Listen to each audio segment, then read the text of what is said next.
Kate, how are you doing? Good, I'm nearly here. I can't wait. I can't wait either. It's so exciting. Go on, tell me, what are the 3 things you're most excited about seeing again? Well, the tiger cubs, I think. I mean, I can't wait to see how much they've grown since we saw them at Christmas. They were so small when we first met them. OK, what else? Koalas, because do you remember they were bringing in that big male, Burke? And I know that everyone was hoping that there might be a bit of koala love in the air. And what else are you looking forward to seeing? Might be wearing a green top? The keepers, obviously. I mean, it's always really great to catch up with them.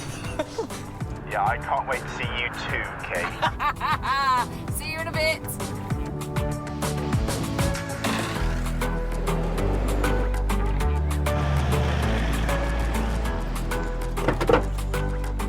Humbly! We're home! We are home. Can you believe this is our 20th year working together? You don't look any different. Nor do you, just as handsome. Yes, we are back, and it's another series of... Animal Park!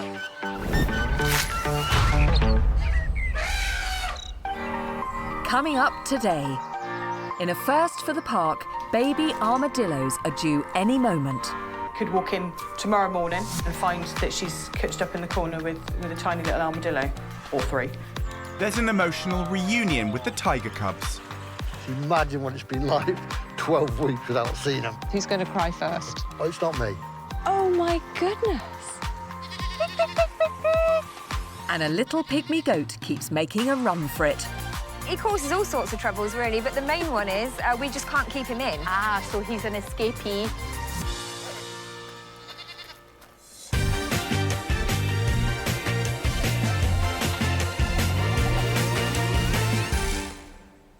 I mean, it's extraordinary to think that we started filming at this amazing place almost 2 decades ago, and over that time, there have been some incredible changes. There's also been some memorable events.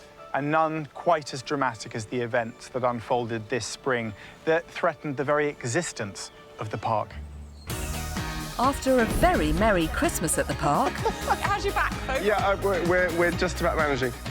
the world suddenly changed as the threat of coronavirus arrived. Head of Animal Operations, Darren Beasley, and his team were quick to act and keep the staff and animals alike safe. This is quite a serious conversation to have. Very, very clear instructions from Viscount Weymouth, and that was he is not willing to risk the health and well-being of anybody. To get straight to the point, we are closing the majority of Longleat this Friday. Set in its own 300 acres, the safari drive could remain safely open, giving visitors a ray of hope in these difficult times. It's a unique problem to overcome for the keepers, and Darren calls his top team together to ensure they're prepared for every eventuality. This terrible virus hasn't yet peaked, but I think the longer it is with us and the more it affects the country, then we are going to have problems with food supply, but also things like, the vets getting on site when we require them. We do know, Mark's gorillas could be massively more susceptible because of the way they are made up. So, just keep reiterating to your teams, keep the hygiene up, keep the distance, keep the surfaces clean. This is nothing new for Darren and his team, as many animals are susceptible to infections and diseases that are carried by human beings. We know certain animals are very susceptible to the flu virus. So we have all the primates, so the gorillas, the colobus monkeys, rhesus, even the marmosets. But there's also the mustelids, the ferrets. They catch a common cold from a human being. It's called zoonosis. We do need to be very, very careful, and I just hope our animals are safe. Over in the gorilla colony, this means wearing face masks for any close contact. But the change isn't going down well with everyone. Alfie is the most suspicious. Having to wear masks in here every day, he thinks something's going on.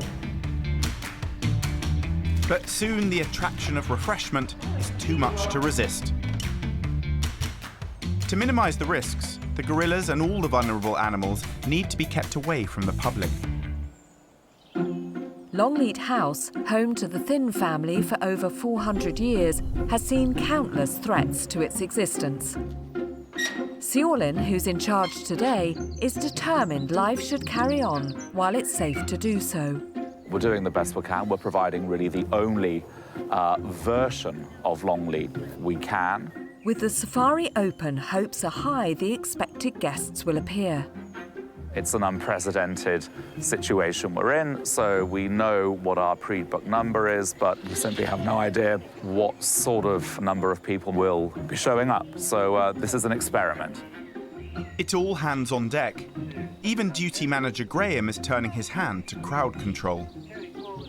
We are having to reroute roads in and out of the park. The African village area we've got in Safari Park is normally a nice stop off, go and have a coffee, walk around, meet the giraffes, see the lemurs. We've had to restrict all that back just to keep people safe, really. Visitors continue to arrive and safely enjoy the park. Thank you. You did know that it's just safari today. That's fine. But in areas not open to the public, the show must go on, with constant feeding and cleaning. Here, the keepers face a different challenge, though, keeping their animals entertained. Guests play a massive role in the lives of our animals, and that goes from the daily interactions that some of the animals have with guests, so lorikeets feeding from them, meerkats running between their feet on a day-to-day basis, but also the stimulation, the background noise. A lot of the animals get used to having visitors around them and nearby, so certain animals will need a bit of extra keeper time for some extra cuddles and a bit of brushing and grooming. Some animals that do the handling sessions still need to be handled, otherwise they sort of revert into a bit of more of a wilder, feral state. At the end of March, the Safari Drive weekend was a success, but just a few days later, the national situation changed. The government say lockdown. That means we can't have guests driving around. We've got to reduce the staff even more. We've got to go down to a skeleton crew to reduce that risk of cross-infection and contamination. Animal, staff and guest safety was the park's priority, as was ours. While Animal Park kept filming through foot and mouth and bird flu, this time the national lockdown makes things a bit different, as our camera director Mark explains. This morning we were given instructions to leave the park for your safety and our safety. So we're going to leave you with some cameras. We want to be able to keep sharing all of the exciting stuff that goes on here at the park. So I will go and wash this down before I leave it with you guys. Stay safe, and we're going to miss you.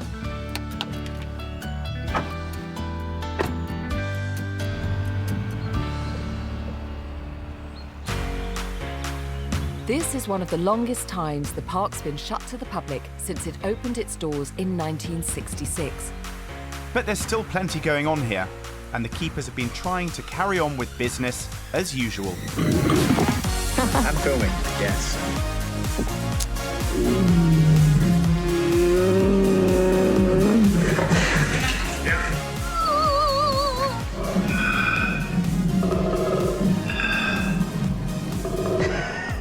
All the parrots are really struggling with not having any public here. Actually, they're really social, playful animals, used to lots and lots of public interaction. So it being so quiet, my work is even harder. Not my phone. I've been spending way more time trying to keep them occupied. And as you can imagine, this little man, little Rio, has been causing even more trouble than normal. But it's not just the parrots who are missing the daily visitors. It's just difficult, isn't it? It's just very difficult. Just heading down to the lake to feed our red pandas. The lake is eerily quiet. We are very much looking forward to everybody coming back and seeing the parrots. They're definitely missing all their fans and missing playing up for the crowd. So I hope everyone's staying safe. This is us saying, you say goodbye? Goodbye, bye. Much as I'm loving being at home with my animals, I have to say I'm really missing the animals and the keepers, just a little bit, at Longleat. But thanks to technology, I am about to have a virtual catch-up with head of the safari park, Darren Beasley. Yes, I know it's all about you. Yes. Darren Beasley! Oh, lovely, Mrs. Humble. How are you? What's the kind of morale like? Yeah, everybody is just banded together. I'm so proud of the team. You'd be so proud of them. They're amazing. Not many of us, though, but they're doing a brilliant job. We miss the guests, obviously. I love the fact that everybody wants to come to work, but we want it to be over, really do. How about my tiger cubs? Your tiger cubs? How are they doing? Are they enormous now? Honestly, you're going to be amazed when you see them. There is so much to look forward to. But this year, my goodness, we are going to just love it even more. Missing you like mad, but stay safe, stay well, and see you out the other side. And it wasn't too long before life became a bit more normal again. After 11 weeks of lockdown, for me that's more than 77 consecutive days with my family, I'm finally back at work. And I can't wait to find out how the animals have been faring, how the keepers are getting on. It really is a big new day here at the park. And no one could be more pleased than Darren. Because I love being open. It adds a whole level of what we're about. We get to show off our animals, we get all the staff back, we get the experiences. It's just a great thing. It is amazing being back in the park, and there is one set of animals that I've been looking forward to seeing the most. Last year, there was the most tremendous excitement here at the park when tiger cubs were born for the first time in 20 years. The last time I saw them was at Christmas, so that was 6 months ago, Ian. I can't wait to see them again. I normally see these every single day, so imagine what it's been like 12 weeks without seeing them. So you were not allowed in the park at all? Nope. But this park doesn't exist without you, Ian Turner. The only thing what kept me sane was my missus. Yeah. I mean, we get on like a house on fire, so that's the only thing what kept me sane. Because I could even hear these from my house calling. I mean, you're kind of like their surrogate granddad, aren't you? Yeah. And you literally haven't seen them? Nope. You haven't snuck in? This is your first time and my first time? Oh, my goodness, who's going to cry first? Well, it's not me. Look at them. Oh, my goodness. Hey, Rusty. Oh, he is so like his dad. He's almost as big as his mum. Yeah. Giant feet. Look at the size of those feet. And you can instantly see those kind of characteristics of his dad. Quite arrogant, really, isn't it? It's like, I am the king. He is. He's just like his dad. His dad used to reverse in the pond. Yeah. He does the same. She's really playful and jumps all over him. Oh, and she's so pretty, aren't you? I mean, you've seen tiger cubs grow up before.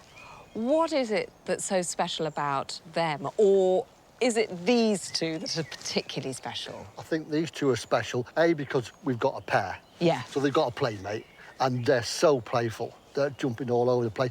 Mum's got to that stage now where she probably is thinking, I wish I hadn't got pregnant, because they're so boisterous and jumping all over her. Yeah. And obviously they're not taking milk anymore, they're just eating solids.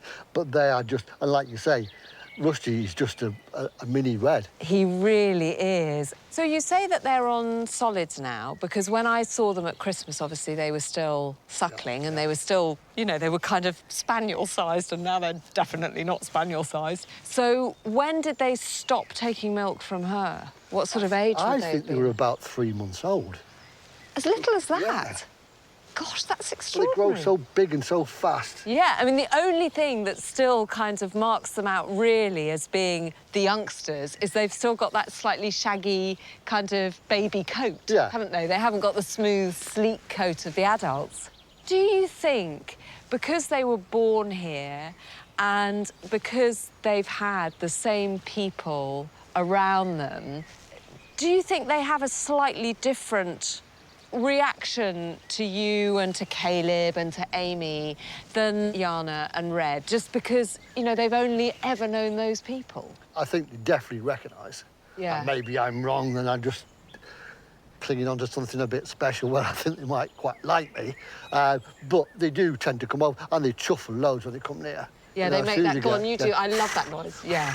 Yeah. Chuffling sound. And is that a sound of kind of pleasure? Is that like purring for a domestic cat? That's a happy, I'm glad to see you sound, yeah, for sure. Well, I have to say, if I could chuffle, I'd definitely be doing it now, because it is an absolute pleasure to see you, beauties. Thank you, Ian, for letting me come and share your first tiger moment in 3 months.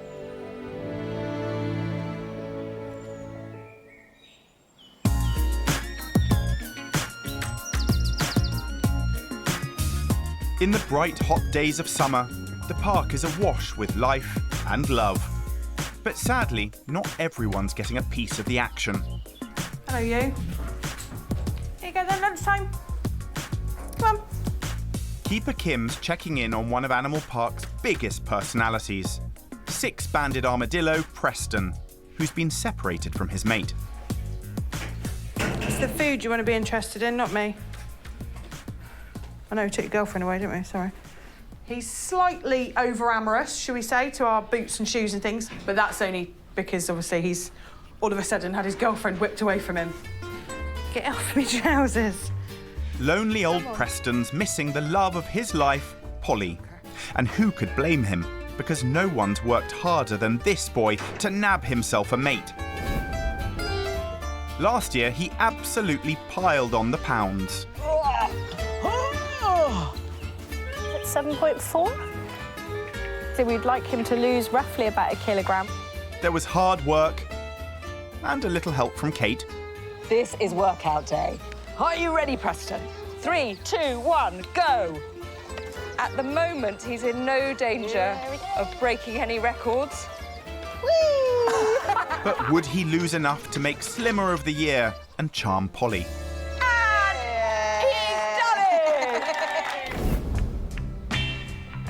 Preston pulled it off, and when he and Polly met, it was love's young dream. The instant we put them together, the relation started. And she was very receptive. So we've had to separate her into her own enclosure, and that is because we believe, so there's a possibility that she's actually going to have a baby. 6-banded armadillo babies are an exciting first for the park. But keepers have got to be careful. Leaving Polly with Preston now is dangerous because male armadillos can kill babies in an attempt to get mum back into season. We've given her a nice quiet place to be, a couple of nest boxes should she choose to be in one or the other. Armadillo pregnancies last around 2 months, and there's every chance that the patter of tiny feet could be more like a stampede. You can have up to 3 baby armadillos in a litter, so if we do have 1, 2 or 3 babies, obviously that's quite a lot of little Preston personalities running around. The first due date was yesterday. Obviously, at any point now, she could have the baby, so we could walk in tomorrow morning and find that she's couched up in the corner with a tiny little armadillo, or 3. Whether it's twins or triplets, it's definitely Polly who'll be left holding the babies.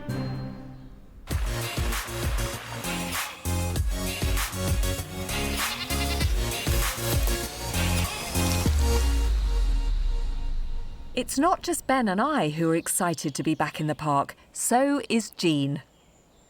Now, it's Ben and Kate's 20th anniversary on the park, but it's my 5th, and one of the first animals I met was the tapir, so I can't wait to catch up with them. Megan, I've brought some food. Perfect. Well, I've got the cable reel. It's got the holes in it. OK. So we'll fill it with food, and they will hopefully just roll it about and get it all out. Now, if I know the tapirs, food and playing around are 2 things that they really like. Yes. So I'll stuff these in here, and you hope that they just get a good bit of enrichment from this. Yes, so hopefully they'll be able to smell the food, and work it out in their heads just what they should be doing at this point. It just encourages some kind of brain activity from them, something they're not really used to. They've not seen it before, so hopefully it goes well. And this is a whole new enclosure for them? Yes, it is. They moved up here not too long ago now. So yes, we've got Jessie and Tallulah, and they're enjoying their time together. Are they getting on well, are they? Yes, they are. Right, okay. Few little spits and spats, but they're all better now. They're all cleared up. Is there a more dominant one between them? Around food, it would be Tallulah. Right. But Jessie's definitely in charge. Right. Jessie's our older one, so she definitely has more life experience over Tallulah. So what are you hoping that they'll do with this? So hopefully they'll use their noses, figure out where the food is and start rolling it. And hopefully food will just drop out so that they're being rewarded for the behaviour they're doing. Who have we got here? This is Tallulah. She's definitely our most food-orientated animal. Here, look, Tallulah, it's in here. Oh, what's in there? Got some apples in there. Turn up some of your favourites. I think she's in here. Look. Good girl. There you go, good girl. Give it a good roll. Well, here comes Jessie now. And Tallulah's getting her nose right in there, so that's what you wanted to see, isn't it? She's doing exactly what we wanted. Now she's got a little bit of competition now, so how is this going to play out? We'll see if Jessie gets the hang of it. Oh, there we go. Well done. They are being so well behaved, the two of them, and they're sharing their food as well. There's been times when I've been here and it's gotten a little competitive between them, but with just the two of them, it's all pretty pleasant, this feeding time. Nice and peaceful. They're a cross of, what is it, 3 animals, if I remember? Yep. Elephants, rhinos, and horses. I can see where the elephant comes from because that little nose is like a little miniature trunk, isn't it? It is, yes. Similar to an elephant, it does act like a snorkel when they're swimming. Although mostly dryland animals, tapirs will jump in rivers to cool off, evade predators and eat vegetation. They're even known to submerge themselves totally to allow small fish to pick parasites off their bodies. And Jessie's got a little yellow face here. What's going on? Yeah, she's got her fly cream on, just for the summer flies. Yes. Right, OK. There's loads of flies. Yeah. And the first time I met these two, they liked a little belly rub back then. They do like belly rubs. Do they still? Yes. Can I go under here and try one? Do you still like a belly rub, sweetheart? There you go, Jessie. There you go. She's lovely.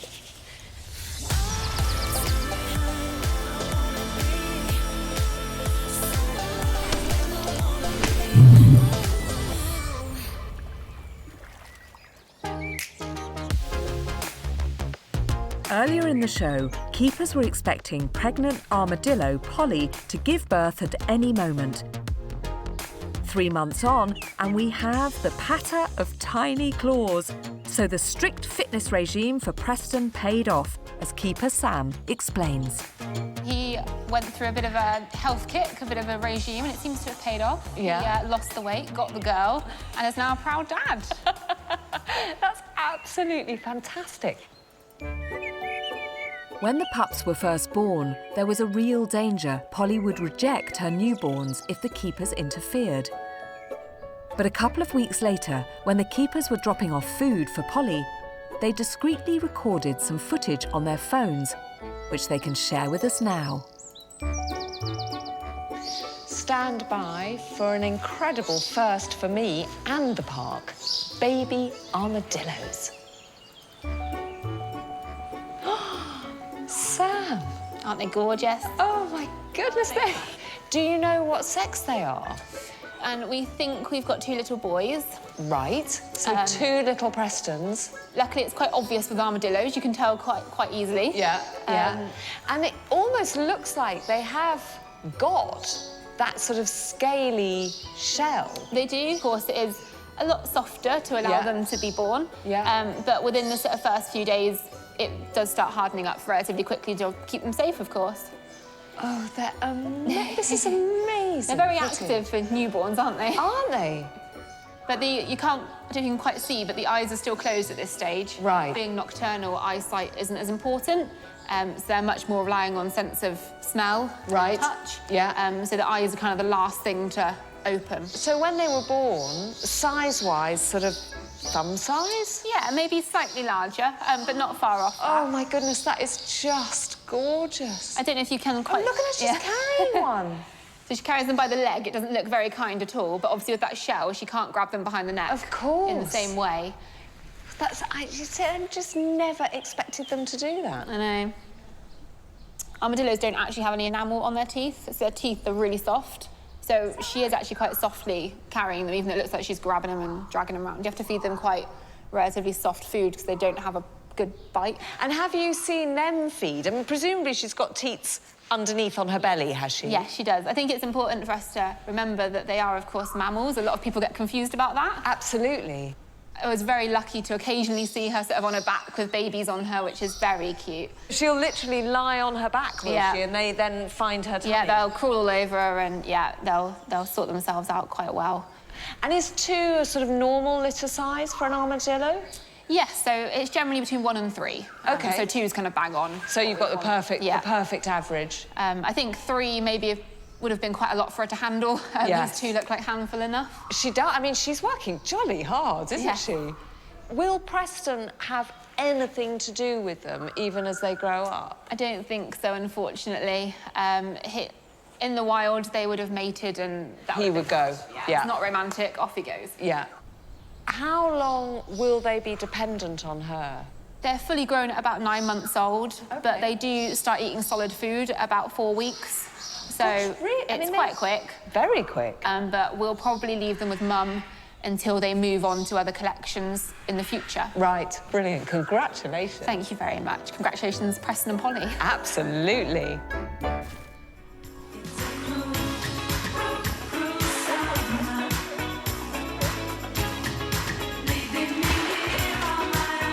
Here at Half Mile Lake, the sea lions are normally fed by a steady stream of visitors throughout the day. But since lockdown, the keepers here have had to take things into their own hands to ensure they have enough exercise and enough food.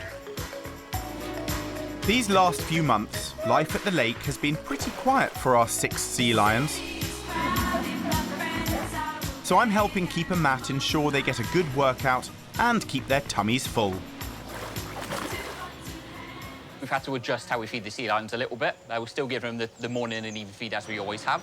And now we've taken the scatter feed from the boat on ourselves. Scatter feed is more than just a feed, isn't it? Because it's part of their exercise. Yeah, it's part of their exercise. It's part of their mental stimulation. Chasing the boats is such a big part of their day normally that for such a long period without doing that, they tend to get a little bit bored and go a bit stir-crazy. So just try and keep as much normality as we can and just keep them active. California sea lions can dive up to 900 feet and hold their breath for up to 20 minutes. They're also the fastest of the sea lions, swimming up to 25 miles an hour, so they need a lot of fuel. The females here are fed around 6 kilos of fish a day, but big boy Buster has up to 12. So a good workout is a must, and they have Half Mile Lake to do it in. Well, you've got an extra pair of hands today. Got some gloves. Got the fish here for them. Thanks very much. Oh, look at that. So remind me what they get fed. So it's sprats that we're doing for the scatter feed. Yeah. And then the morning and evening feeds, we give them mackerel. OK. Do you think they've noticed a change in the number of boat journeys, the absence of visitors? They've 100% noticed a difference. They sound pretty hungry. Yeah, they're always ready for food. So shall I just take a pile of these and just scatter it around for them? And we've got very noisy Buster down there. Yeah, Buster's desperate for his food. Tries to get as much attention as he can. Shouting as loud as possible normally gets attention from the public. Buster has been the dominant male for almost 2 decades. I think it'd be fair to say that within the lake, I think Buster's been a bit of a legend because of his nice character. Then, a few months ago, Memphis arrived to eventually take over. Buster not showing too much interest. Complete rejection. Bit of a statement there, he's the boss of this lake. But at just 15 months old and 50 kilos, he wasn't exactly competition. After a month in quarantine, it was time for Memphis to meet the colony. And Buster had something to say about that. Oh, Buster's coming. Oh, yeah, there's Buster. He ain't gonna go out with you sat at the door, is he? After flexing his fins, he finally let young Memphis out. Now he's out in the lake, he's still not overwhelmed by anything, not scared of anything or anyone in the lake. But Buster is still the boss. Don't tell him off. 9 months on, and Memphis has found his flippers, and the females have taken a shine to him. All the girls quite like him at the minute, which is really nice. They're spending a lot of time around him, so hopefully he will be able to breed for us in the future. They're so good at catching, aren't they? Yeah, years of practice. Years of exactly practice. what they're doing.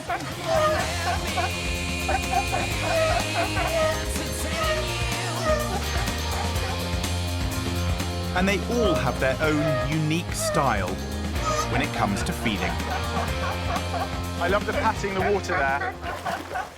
Over here. Over here. That's Zook slapping the water. And what about Memphis? Has Memphis got a specific technique? Memphis is just using the small and cute technique. He hangs about on the edge, just so there's less competition for him. Memphis certainly knows how to play to his strengths. But he is a very good catcher, so most fish that come his way he can get before the rest. And presumably the scatter feed is beneficial to them and enjoyable for your visitors. Yes, yeah, it gives the public a really great view of the sea lions. Particularly when they are hungry, they tend to jump all over each other, put on a little bit more of a show. So it is one of the best views you're going to get of a sea lion. I think we've almost finished their scatter feed, so we can now take them for a spin around the lake to burn off some of those extra calories. Absolutely, put on the speed and hope they can burn some of it off. There you go. Last few. Come and get it.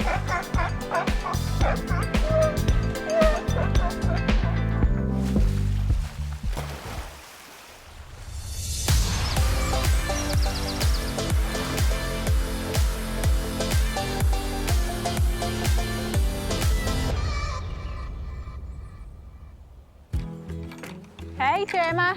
Hi. I hear there's some newbies in the farmyard. Oh, we do, yeah. They're little pygmy goats. Oh, they're so cute, yeah. Although I've heard that one in particular is causing a little bit of hassle. He is a pain. There's always one. There is always one. What's his name? His name's Prince. Oh, a great name. Prince, however, unlike his well-behaved herd, has recently been escaping his royal enclosure. So how well trained are they? They're very trained, but everything down here is trained to come to a certain call. So when we call the pygmy goats, I'm pretty sure everything is going to come in as well. Right, I've been warned. OK, so what's the call for the pygmy goats? So the call for the pygmy goats is pig, pig, pig, pig, pig. I am not doing that. How do you come up with these? All right, I'll give it a go. Where are they at the moment? So they're just, yeah, over in that corner. So if you want to just open the gate and use your magic tones to call them. Wish me luck. Good luck. Pig, pig, pig, pig, pig. Pig, pig, pig, pig, pig. Are you winding me up, Jem? Does this really work? Give me a hand, come on. Pig, pig, pig, pig, pig. Pig, pig, pig, pigs. Pygmies! Pig, pig, pigs! Come on, pygmies! Pygmies! Oh, they're on the move, they're on the move. Pig, pig, pig, pig, pigs! Pig, pig, pig, pigs! Come on. Pig, pig, pig, pig, Good. pigs! In you come, come on. In you come, in you come. Come on, pygmies! Come on, pygmies. Come on. Hello, shoot! Oh, they're all arriving. Oh, we've lost one. That's fine, leave her out. Oh, She's we've lost fine. another one. Shall I shut the gate? Yeah, that's fine. Right, OK. 3 out of 5 ain't bad. Nah, that's good. Now, which one's Prince?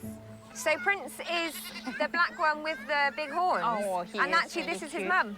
Oh, so we've got mother and child here, and there was a bit of a traumatic birth, wasn't there? It was, yeah. I mean, she started labour here. She was actually in the barn, and 2 hours later, bless her, she was still struggling. So we had to rush her into the vets, where she had a C-section. And what's mum called? So mum's called Pandora. Oh, nice. All of the goats have names beginning with P.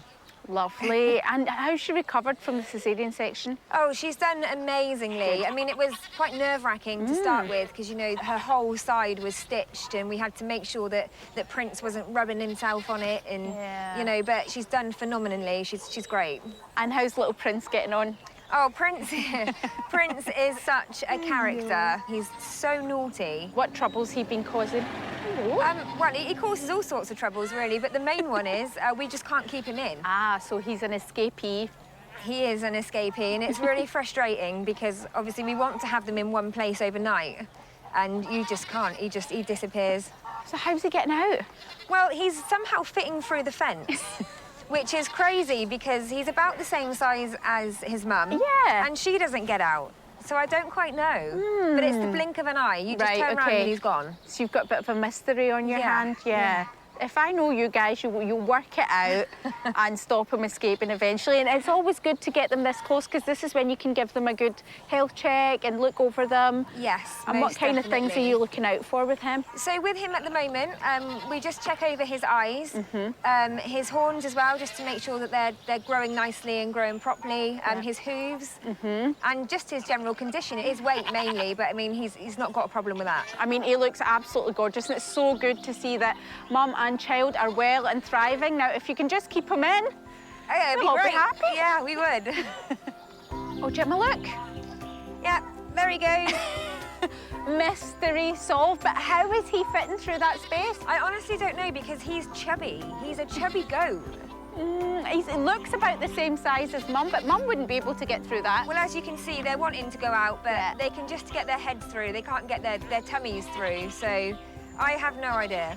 It's lovely to see them both thriving. Now, all you have to do now, Gemma, is work out a way to keep him in. I know. Easier said than done, yeah? Definitely. Yeah.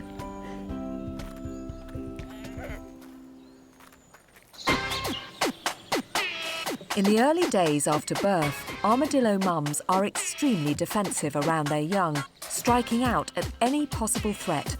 So it's taken 6 weeks for keepers like Kim to get up close to these bouncing baby boys. Hi, guys. These are the first 6 banded armadillo babies we've had at the park, and it's been really exciting for everybody. They're around about 6 weeks old, but they're just stupid cute. They're so adorable. Firstborn armadillos are only about 100 grams, really, really teeny tiny. And they've, obviously, with the size of them, you can see that she's been feeding them enough. We can give them a little bit, see if they're at all interested. It is only carrot and parsnip today. He's a bit more interested in my coat at the minute. Hey, yeah. Have a little sniz. What's that? This one, obviously, is the the more inquisitive one of the two. The confident brother definitely takes after Daddy Preston then, while the shyer one must take after Mum. Good boys. The other one's gone and hidden, so we'll see if he'll come over and have a little... Do you want some? There he is. So they're both definitely interested in the food and the smells that the food's giving off. That's a positive sign. Ow, ow, ow. Stop digging in my leg, you nana. Want some more? It's like having children, seeing their first steps and their first milestones and stuff that they should be hitting at right times is really, really rewarding for us as well. Look at each other's faces now. The next big milestone is being microchipped so they can start exploring outside. Nothing too bad. Vet Duncan and keeper Alessandra are here to do just that. Zoo animals have to be identifiable. The easiest way for little animals like this is a microchip. Bigger animals, you might put an ear tag in, and it's just part of a sort of identification. If they move to another collection, we know who's who. But for armadillos, the procedure can be risky. A lot of the keepers actually microchip here by themselves. We don't usually need a vet to do it, but most of the time it's quite simple. It's just in the skin, between the shoulder blades, quick and easy. But with these guys, because they've got a shell, it does make it a bit more difficult. So we picked the site to be just on the back of their leg underneath their shell. OK, so the chip's within my needle, and when I depress it, the chip is inserted. It's just a little teeny tiny thing. And Duncan's never microchipped a baby armadillo before either. If you could turn him round, that'd be great. Super. First up, the shyer sibling. It's pretty good, I think. Let me just check that's worked OK. Yep. You got it? Got a thing. One down, but the bolshy brother and his razor-sharp claws... I think this one's going to be a bit of a handful. ...are more of a challenge. Can you help me turn him round, just so I can grab him the other way round? Because he's kicking me. Yeah? OK.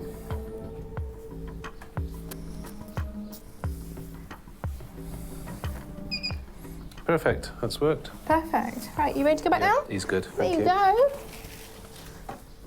It went really well. It went really smoothly. They didn't react to the microchip, which means it obviously didn't cause them too much discomfort. And as soon as it was done, they were running around digging again. So we're going to give them a bit of time to make sure the site heals where we place the microchip. And then as soon as the weather's warmer, hopefully they'll start venturing outside. And a few weeks later, they're being kept inside because Ben and I have a date with their daddy, Preston. So, Ben, it has been incredibly exciting here with the armadillos, hasn't it, Sam? It has. We've had a busy couple of months. Preston here, he was the daddy. He is the daddy. He is the daddy. He's done his duty. He has, yeah. And I am guessing that his offspring are rather bigger now. They are. In fact, it's difficult to tell mum and babies apart now. They are huge. So they are fully grown. Yeah. The equivalent of armadillo teenagers tearing the house up and being a pain. Both boys, have they been given names yet? They have. We've got Dougie and Digby. See Doug and Dig, see what we did there? Oh, very good, very good. They will eventually move on as part of their respective breeding programmes. Right. They will not be together long term, so Okay. they will eventually part ways and go off. Preston, on the other hand, has a job to do once again and is going to get reunited with Polly. Oh, really? Yeah. So you're When's hoping that for gonna more happen? baby armadillos? We're hoping for more baby armadillos, and we're hoping that's going to start right now. So we're going to go and get Polly Yeah. and put them back together, have a little romantic reunion. Right, well, let's see I'll go and if get it, the shall I? armadillo romance can begin. Yes. I've never sat in on someone's date. With both of us here, it's not that romantic, is it? I don't think you shaved very well, Preston, as well. You've got a few kind of Whiskers. long, whiskery hairs. Preston, let's go. Come and tidy yourself up, mate. Come here. Come on. Oh, hello. Here she is. Hopefully we'll have a bit of a romantic meal for two. Okay. And it'll all be very calm. Okay. Preston is prone to getting a bit overexcited, so hopefully he can control himself. Do you want me to grab the food while you've got hold of Polly? Yeah, Would just that maybe help? pop that down. I'll pop that down. And then we can try and do this Preston, we've got some food over here nice to and distract you gently. for a second. A romantic meal for Preston. two, maybe. Hello. Come on, Preston. Oh, he's What's coming. this? There he comes. What's this? OK, we've got Ugh. distraction. We have... Right, Lovely, off Polly. you go, Polly. Go and see who you can find.